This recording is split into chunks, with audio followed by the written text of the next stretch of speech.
अशुभ होगा तब शुभ नहीं। समझ में आ रहा है? जब शुभ होगा तब अशुभ नहीं, और अशुभ होगा तब शुभ नहीं। इसको कहेंगे अनित्य। और अध्रुव, अध्रुव क्या रहा? अध्रुव, अध्रुव माने एक ही जाति के परिणाम परंतु उसमें बढ़ना और घटना। जैसे अशुभ में अशुभ है तो अशुभ में बढ़ना और घटना, शुभ है तो शुभ में बढ़ना और घटना। पूजा में थोड़ा आनंद आया, शुभ परिणाम ही है पूजा, फिर उसके बाद स्वाध्याय में बैठे तो उसमें और ज्यादा आनंद आया, है ना, और अच्छा लगा और उल्लास बढ़ा। तो परिणाम तो शुभ ही थे पूजा के, स्वाध्याय के, है ना, पर पूजा में थोड़ा उल्लास कम और स्वाध्याय में उल्लास जरा ज्यादा। समझ में आ रहा है? तो ये इसको कहेंगे अध्रुव। और जहां परिणाम की जाति बदल जाए, जैसे अभी शुभ है और इधर से फिर उठेंगे फिर अशुभ, तो ये हो जाएगा अनित्य। ये क्या हो जाएगा? अनित्य, है ना। अब देखो इसमें दृष्टांत वाइना वेगनी जेम વધતા ઘટતા હોવાથી આશ્રવ કે પરિણામ અધ્રુવ है। આશ્રવના પરિણામ કેવા છે? અધ્રુવ છે। આ चैतन्य मात्र जीव ध्रुव छे और भगवान आत्मा कैसा है? ध्रुव छे। अब देखो तीसरा बोल अनित्य का है ना, तो अनित्य में दृष्टांत दिया आश्रवो शीत दाह ज्वर ना आवेशनी जेम अनुक्रमे उत्पन्न थता होवाथी अनित्य छे। यहाँ पे दृष्टांत किसका दिया? शीत दाह ज्वर ना समान, मैंने बुखार का दृष्टांत दिया। कभी गर्मी का बुखार और कभी ठंडी का बुखार। तो गर्मी का बुखार आता है ना, तब ठंडी का बुखार नहीं आता, और ठंडी का बुखार आता है तब गर्मी का बुखार नहीं होता। जब शुभ होता है तब अशुभ नहीं, और अशुभ हो त्यारे शुभ नहीं। इसको कहते हैं अनित्य। इसको क्या कहते हैं? अनित्य। और उसके सामने भगवान आत्मा कैसा है? भगवान आत्मा कैसा है? तो कहते हैं नित्य छे। भगवान आत्मा केवो छे? नित्य छे। क्या गजब छे।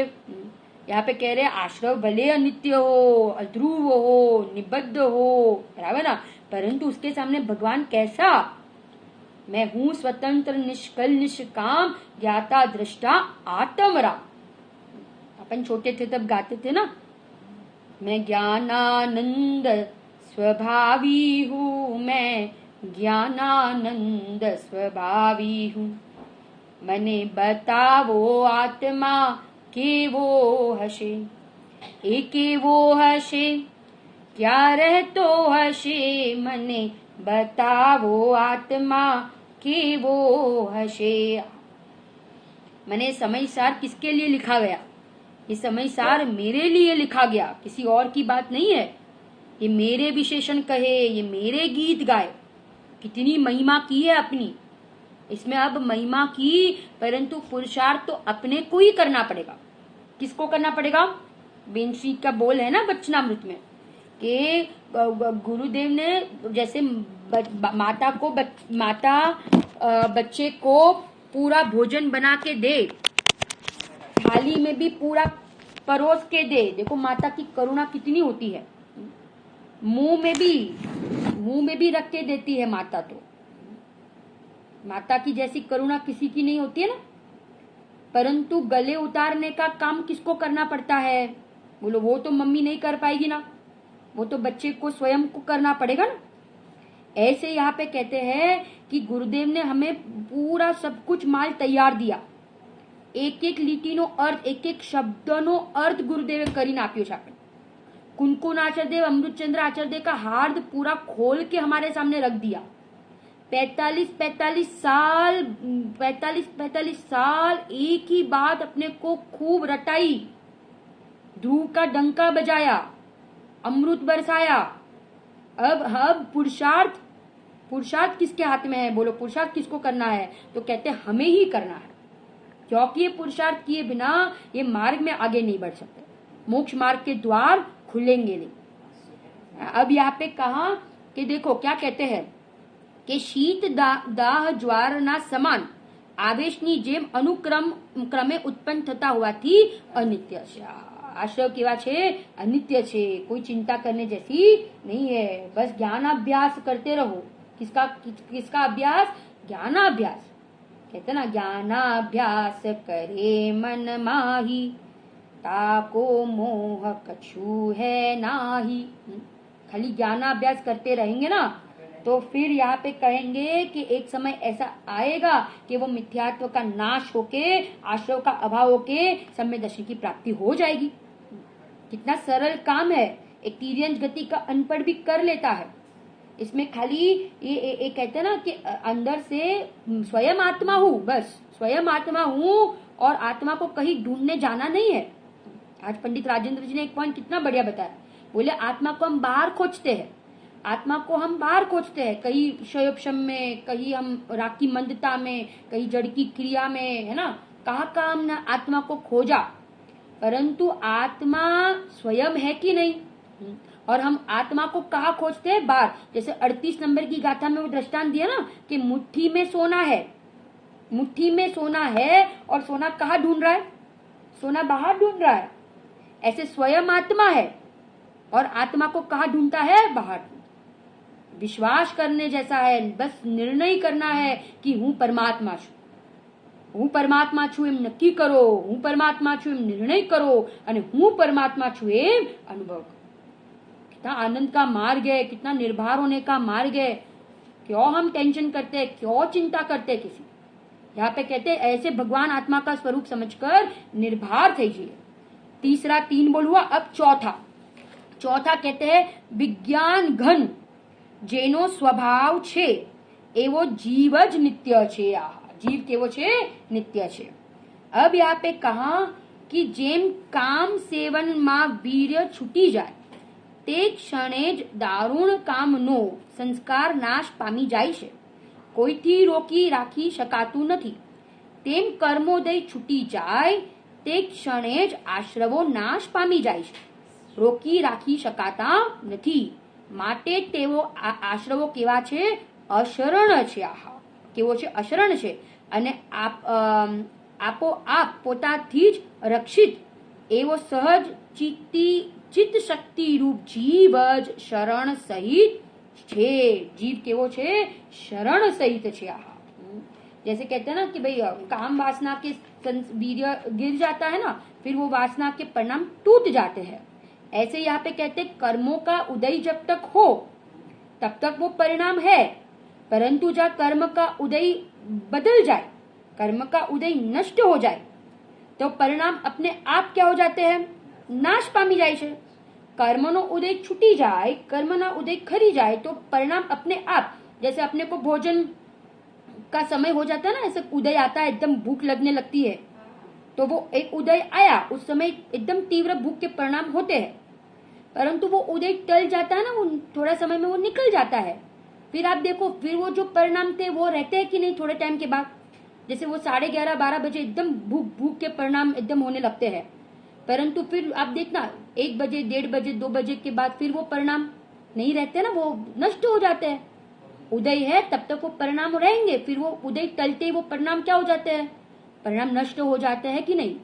ऐसे ये परिणाम कैसे है? ये आश्रय परिणाम अशरण है, अशरण છે અને આત્માને શું શરણ? જે સ્વયં સુરક્ષિત છે उसको किसकी शरण की जरूरत है? આત્માને કોઈની શરણની આવશ્યકતા નથી, કારણ કે સ્વયં સુરક્ષિત છે। આત્મા કેવો છે? સ્વયં રક્ષિત છે, સુરક્ષિત છે, એને કોઈના શરણની આવશ્યકતા નથી। कितने बोल हो गए? निबद्ध, अध्रुव, अनित्य અને अशरण। अब 2 और बोल, देखो 2 और क्या कहते हैं। अब कहते आश्रव सदाय आकुड़ स्वभाव वाला होवाथी दुखरूप छे અને સદાય નિરાકુળ સ્વભાવ વાળો જીવ જ અદુખરૂપ। અદુખનું ઉલટું કરો અને માને અદુખરૂપ માને સુખરૂપ છે અને અદુખનું ઉલટું દુખરૂપ। આશ્રવો વર્તમાનની વાત કરી હમણાં પહેલા તો કે આશ્રવો હમણાં વર્તમાનમાં दुखरूप છે। दुखरूप है ना भाई। आश्रव अपने को लगता है कि नहीं कि राग ये आकुलता का कारण है कि नहीं, दुख का कारण है ना हमारा ना।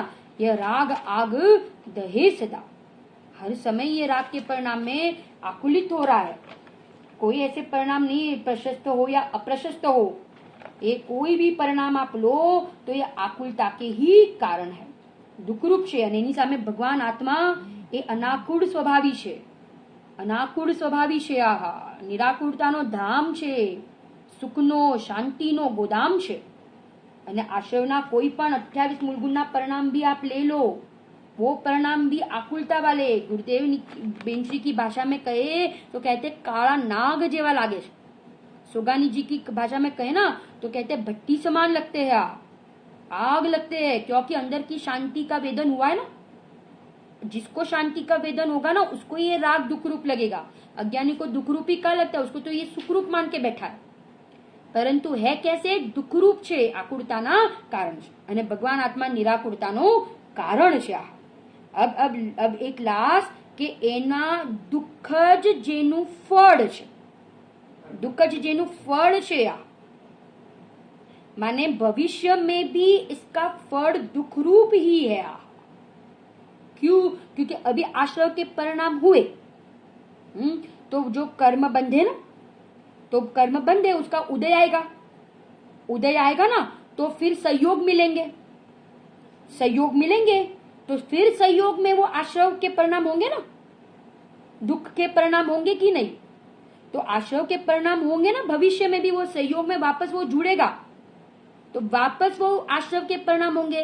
तो माने अभी के जो वर्तमान के आश्रव के परिणाम है वो तो दुख रूप है, परंतु उसका फल भी दुख रूप है, क्योंकि भविष्य में जो सहयोग मिलेंगे ना, भविष्य में जो सहयोग मिलेंगे उसमें भी उस भविष्य में सहयोग में वापस वो जुड़ेगा, वापस वो जुड़ेगा, तो वो वापस वो उस प्रकार का राग फिर से होगा। इसलिए भविष्य में भी वो कैसे है, दुख रूप है। अभी तो दुख रूप है, पर तो आगामी काल में भी दुख रूप है, क्योंकि अभी जो आश्रय के परिणाम हुए उस परिणाम से कर्म का बंद होगा, बंद होकर फिर से वापस उदय आएगा, उदय आएगा तो सहयोग मिलेंगे और सहयोग में वापस वो जुड़ेगा, सहयोग का लक्ष्य करेगा, એટલે રાગ થશે, दुख થશે, बराबर ना। फिर से दुख होगा, फिर से राग होगा, ठीक है ना। तो इसलिए भविष्य में दुखનું કારણ છે, દુઃખનું શું છે, કારણ છે। और भगवान आत्मा और दुखનું कारण છે। और यहाँ पे कहा ना सामने, अब भगवान आत्मा केવો, આશ્રવ આગામી કાળમાં આકુળતાના ઉત્પન્ન કરનારા એવા પૂતગલ પરિણામના હેતુ હોવાથી, પૂતગલ પરિણામના હેતુ માને સંયોગ, પૂતગલ પરિણામ એટલે સંયોગ જે મળે છે ને બહારમાં, એ પૂતગલ પરિણામ, અને એ પૂતગલ પરિણામના કારણ હોવાથી દુઃખ ફળ છે, ફળરૂપ છે, અર્થાત દુઃખ જેમનું ફળ છે એવા છે, અને જીવ જ સમસ્ત પૂતગલ પરિણામનો અહેતુ હોવાથી, અહેતુ હોવાથી અદુઃખ ફળ છે, અર્થાત दुख फलरूप नहीं। माने भगवान आत्मा के लक्ष्य तो भविष्य में मोक्ष की प्राप्ति होगी, तो वो सुख का फल हुआ ना, और आश्रव के फल में वापस दुख होगा तो वो दुख का फल हुआ।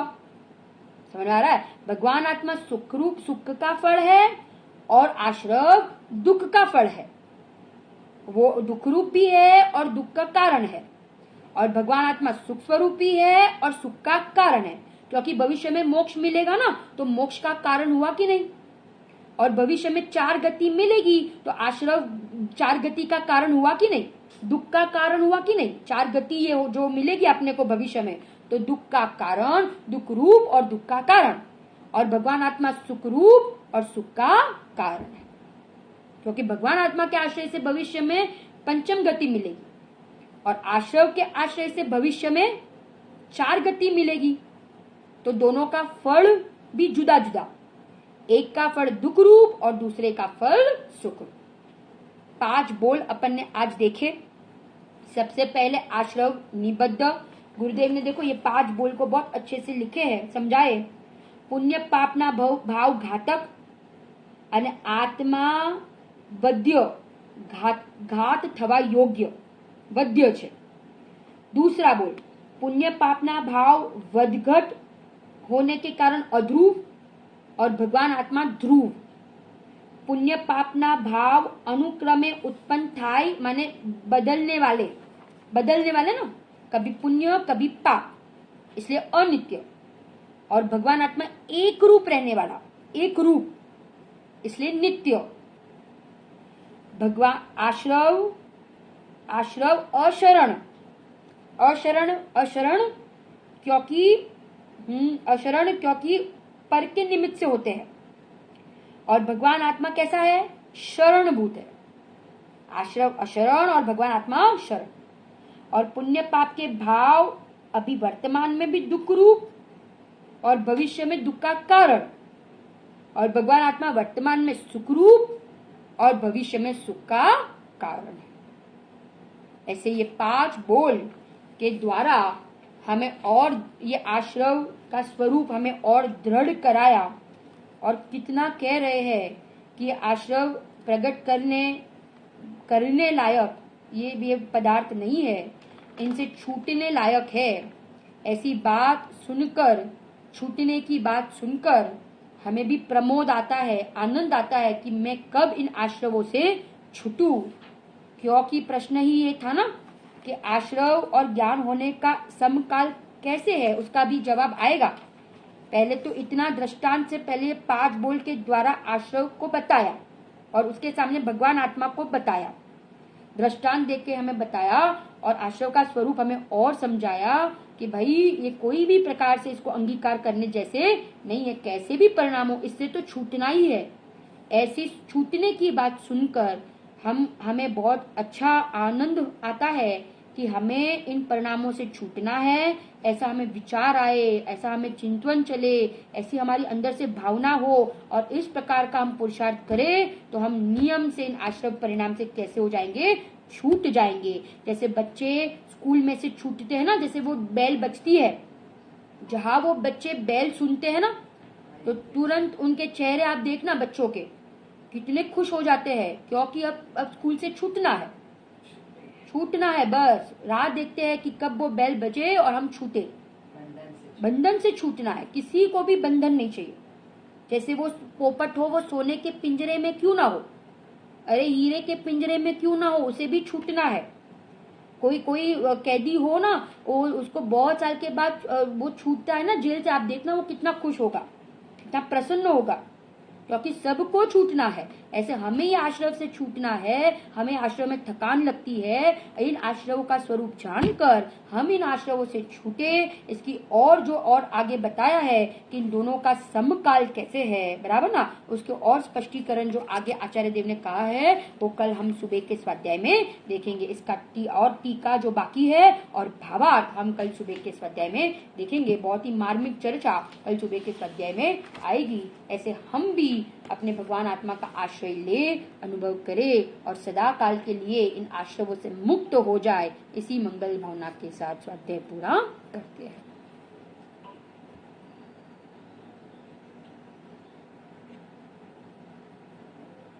हाँ राजू आंटी,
अनंत उपकार है इसके लिए जिन वाणी को वंदना शत बार है, वंदना शत बार है। All participants are unmuted. बोलो अम्बाला विदेनाथ सिमंदर भगवान नो जय हो।